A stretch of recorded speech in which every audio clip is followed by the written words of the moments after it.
Twice in the 46-year history of Family Feud, a winning contestant has refused the prize money on camera. The first time was in 1987, in circumstances that have since faded from the record. The second time was on a Wednesday afternoon in May of 2023, and the man who said no was named Walter Eugene Beaumont, and his reason was the kind of reason that does not fit inside a sentence, and so he did not try to put it there. He simply told Steve Harvey the whole story, standing at the podium in a gray suit he had bought for his mother's funeral and had not worn since. And by the time he finished, the studio was the quietest it had been in 46 years of shows. Walter was 54 years old. He was a high school principal in Vicksburg, Mississippi. Had been for 11 years. Before that, a history teacher for 14. Which meant he had spent 25 years in the same building, watching young people become themselves, and had found this, on balance, to be the most sustaining work a person could do. He was the kind of principal his students described in graduation speeches as the one who knew their names, not as a talking point, but as a daily practice, the kind of knowing that comes from standing at the front door every morning and making eye contact with every person who came through it, and meaning it each time. He had come to Atlanta with his daughter Simone, who was 28, and worked as a pediatric nurse in Jackson. His brother Clarence, who was 51 and drove long-haul trucks, and had rearranged his entire routing schedule for the week to be there. His sister-in-law Denise, who was Clarence's wife, and who had spent the 3-hour drive from Vicksburg telling Walter, at intervals, that he was going to be fine, that it was going to be a good day, that they were going to have fun. Not because Walter had said he wasn't fine, but because Denise was the kind of person who understood that some people needed to hear a thing said aloud before they could believe it was true. And his Aunt Roberta, who was 77 and had been his mother's closest friend for 53 years, and who was there, she had told Walter plainly, because Ida would have wanted someone to represent her, and Roberta was the closest thing to Ida that was still standing. Ida Mae Beaumont had died 14 months before the taping. She had been 78. She had died on a Tuesday in March, in the house in Vicksburg where Walter and Clarence had grown up, in the bed she had slept in for 40 years, with Walter on one side and Clarence on the other, and Roberta in the chair by the window, which was where Roberta had been sitting for most of the previous 6 days. She had died at 4:17 in the morning, between one breath and the next, which is the way the good deaths come, not as an event but as a cessation, a quieting, a tide going out. She had been watching Family Feud since 1978. This was not a casual detail. This was a 45-year relationship conducted from a series of armchairs and recliners in the same house, through every host and every format and every era of the show's long life. And it had been, Walter would have said this without irony and without embarrassment, one of the organizing rituals of her days for nearly half a century. She watched it every evening it aired. She shouted her answers at the screen. She had opinions about every host, expressed freely and with the specificity of someone who had paid close attention. And her opinion of Steve Harvey was that he was the best of all of them because he actually listened to the people he was talking to, which she considered to be rarer than it should be. She had, in 2019, applied to be on the show. She had done it quietly, had filled out the form online with the focused, two-fingered typing of a woman who had not grown up with computers, but had decided they were not going to defeat her, and had submitted it, and had not told Walter or Clarence because she did not want to raise a hope she could not guarantee would be fulfilled. The application had not resulted in a call. She had applied again in 2021. Again, no call. She had been philosophical about it, had said to Roberta that the Lord's timing was not her timing, and that if it was meant to happen, it would happen. and that either way she was going to keep watching, because the watching was the point, not the being on it. She had applied a third time in the fall of 2022, 4 months before she died. Walter had not known this until March, when he was going through her email, a task he had put off for 2 weeks and had finally sat down to do on a Sunday afternoon with a cup of coffee and the specific, low-grade dread of someone opening a door to a room they know is going to be harder than they are ready for. He had found the application in her sent folder. He had read it. In the field asking why she wanted to be on the show, she had written, "I have been watching this program since 1978. I am 78 years old, and I would like to play this game with my sons before one of us runs out of time." Walter had sat at her kitchen table with his coffee going cold and read that sentence 4 times. Then he had called Clarence. He had read it to him over the phone without preamble. Clarence had been quiet for a long moment on the other end, and then he had said, "We should go." For her.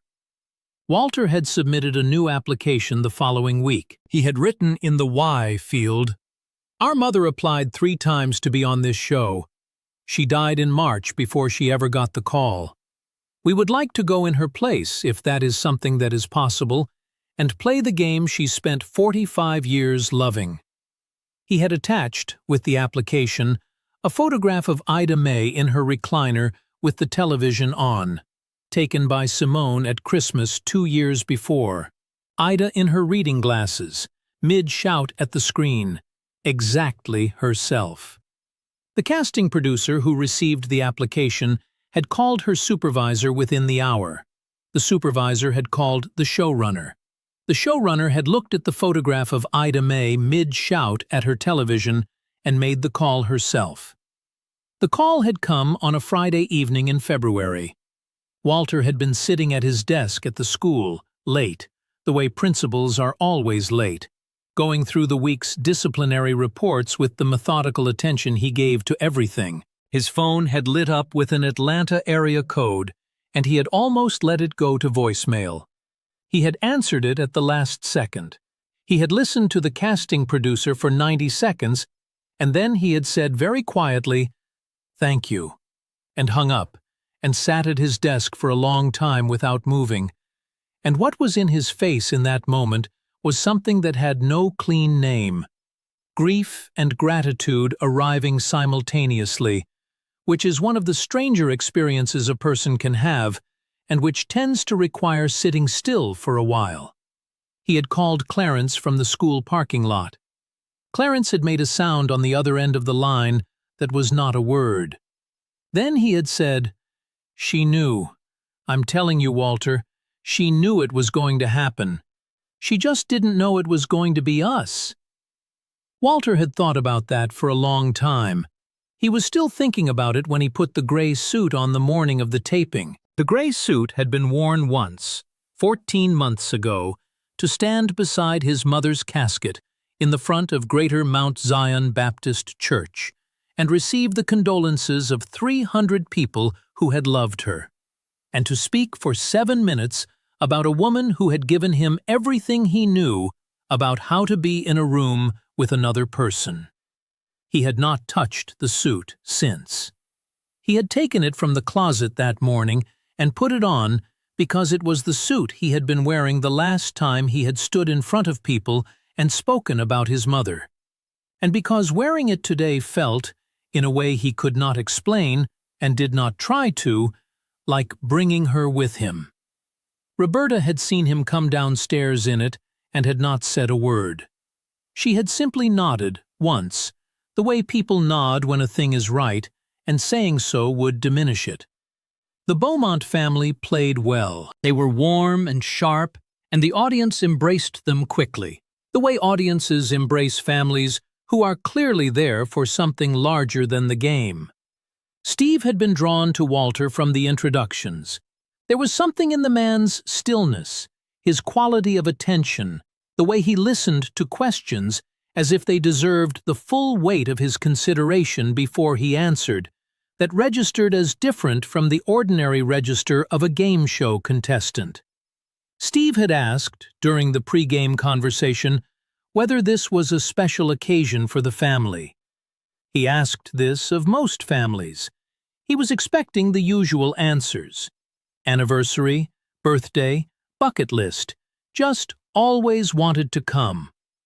Walter had looked at Steve Harvey for a moment with the expression of someone deciding how much of the truth the moment could hold. Then he had said, "We're here for our mother." Steve had nodded slowly. "Is she here with you today?" "She's here," Walter said. "She's just not in the building." The studio fell completely silent. Steve Harvey had looked at Walter Beaumont for a long moment and then said gently, "Tell me when you're ready."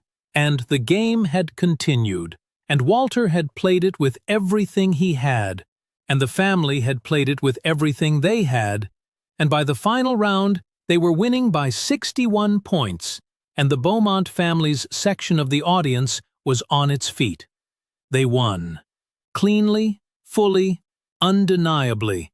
The fast money round adding an additional $32,000 to what they had accumulated in the main game, bringing the total to $47,200. The number went up on the board, and the building came alive, and Clarence grabbed Walter, and Simone grabbed Denise, and Roberta sat in the front row of the audience with her hands folded in her lap and her eyes closed for a moment, not in sadness, but in the way you close your eyes when something you have been hoping for has arrived, and you need a second to receive it properly.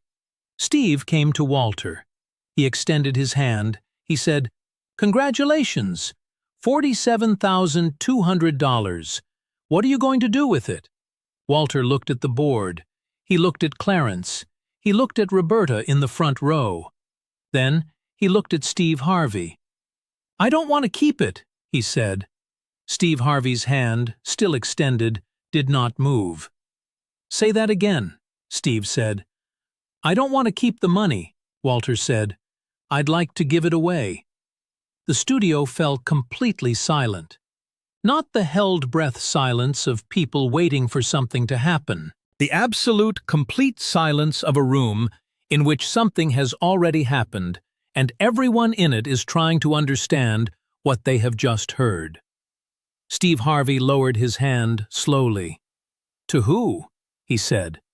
Walter reached into the breast pocket of the gray suit, the suit from his mother's funeral, the suit that had carried him through 300 condolences and 7 minutes at a podium and a parking lot phone call in February and a drive to Atlanta in May. And he took out a piece of paper and unfolded it and held it in both hands. It was a printed page from his mother's email account, the application she had submitted in the fall of 2022, the one with the sentence about her sons and running out of time. He held it up so Steve could see it. He said, "My mother applied to this show 3 times, he told him. All of it. The 1978, the 45 years of watching, the 3 applications, the photograph Simone had taken at Christmas, the Sunday afternoon at the kitchen table with the cold coffee, Clarence's voice on the phone saying she knew, the gray suit and why he was wearing it. He told it in the same measured, unhurried way he had told 300 people about his mother at Greater Mount Zion Baptist, and the effect in the studio was the same as it had been in the church. A room full of people becoming very still, very present, the ordinary noise of the world going quiet around something that demanded to be heard without interference. The studio fell completely silent. Simone had both hands over her face. Clarence was looking straight ahead with the fixed, controlled expression of a man who has decided something and is holding to it with everything he has. Denise had her hand on Clarence's arm. Roberta, in the front row, had opened her eyes. She was looking at Walter with an expression that Ida May would have recognized immediately. The expression of someone watching a person they love do exactly what that person was made to do. 4 camera operators had not moved in 90 seconds. 3 crew members near the stage were crying. But Steve wasn't done. "Where do you want it to go?" Steve said. His voice was different, lower, slower, stripped of the performance register it carries when the game is the point. This was the voice he used when the game had stopped being the point. "There is a literacy program at our school," Walter said. "My mother was the one who started it. She ran it for 9 years out of the library on Thursday evenings before she got too sick to keep going. 41 kids learned to read in that program who couldn't read when they walked in. She never told anyone the number. I found it in a notebook in her bedside drawer." He paused. "I'd like the money to go to that, to keep it going. In her name." The studio fell completely silent. Steve Harvey pressed both hands flat against the podium. He looked at them for a moment. Then he looked up at Walter Beaumont, this 54-year-old man in a gray funeral suit holding a printed email in both hands, standing in the lights of a show his mother had watched for 45 years and had never gotten the call for. And he said the 5 words that went out to every monitor and every camera and every person in that building. "Ida May is right here." Walter's chin dropped to his chest. His shoulders moved. He did not make a sound. The studio fell completely silent. And then Roberta, from the front row of the audience, said, not loudly, but in the particular carrying voice of a 77-year-old woman who has spent a lifetime making herself heard in rooms that required it, "Yes, she is." 300 people heard her. 300 people answered her, without being asked, without any cue, with the only answer available. But Steve wasn't done. He turned to the camera. He stood at the center of the stage with the printed email still in Walter's hands beside him, and he said, "I want to talk to everyone watching at home. There is somebody you have lost who had a dream they did not finish, a thing they were building, a thing they were tending, a thing they kept going quietly for years without asking for recognition. And that thing did not die with them. It is still there. It is waiting for someone who loved them to decide to keep it going." He stopped. Walter decided, "Tonight you can too." The competing family, the Nguyen's from New Orleans, 5 siblings ranging in age from 31 to 44, a family who had played with grace and lost with equal grace, and had been standing at their podium through all of this with the stillness of people who understood they were witnessing something that had nothing to do with the score, sent their eldest, a woman named Lan, across the stage. Lan did not go to Walter. She went to Roberta. She sat in the empty seat beside her in the front row and took the old woman's hand without asking, and Roberta let her, and the 2 of them sat together that way while the studio found its way back to itself. The episode aired on July 18, 2023. The production company, in an announcement made the same day the episode aired, confirmed that the show would be matching Walter's $47,200 with an equal contribution from the network, bringing the total gift to the Ida May Beaumont Literacy Fund to $94,400. The clip of Walter's refusal was viewed 14 million times in the first 4 days. It trended in 19 countries. Literacy organizations across 12 states shared it. 3 school districts cited it in their fundraising communications for after-school reading programs. 3 months after the episode, the Ida May Beaumont Literacy Fund held its first Thursday evening session in the Vicksburg School Library. The same library, the same room, the same Thursday as the program Ida had run for 9 years. 11 children attended. Walter stood at the back of the room and watched a volunteer read aloud to them, and did not say anything, because there was nothing to say that the room was not already saying. A year after the episode, the fund had served 83 children across 2 school years. A second Thursday program had opened at a neighboring district. 3 of the 41 children from Ida's original 9 years, now adults, some of them parents themselves, had contacted Walter after seeing the clip and had shown up, in 1s and 2s, at the Thursday sessions to volunteer. They had not been asked. They had come because the program had given them something, and they had decided, watching a man in a gray suit on a television screen, that the giving did not have to stop. Today, Walter still stands at the front door of his school every morning. He still makes eye contact with every person who comes through it, and means it each time. The gray suit is back in the closet. He will wear it again when the occasion asks for it. He has learned that it is not only a grief suit, it is also now the suit he wore the day he gave $47,000 away on live television in his mother's name. And that changes what it is, the way the most significant moments change the objects that were present for them. Roberta turned 78 in August. She watches Family Feud every evening it airs, from the same chair she has been sitting in since Ida's chair became available, which is not a thing she takes lightly and not a thing she takes for granted. She shouts her answers at the screen. She has opinions about the host.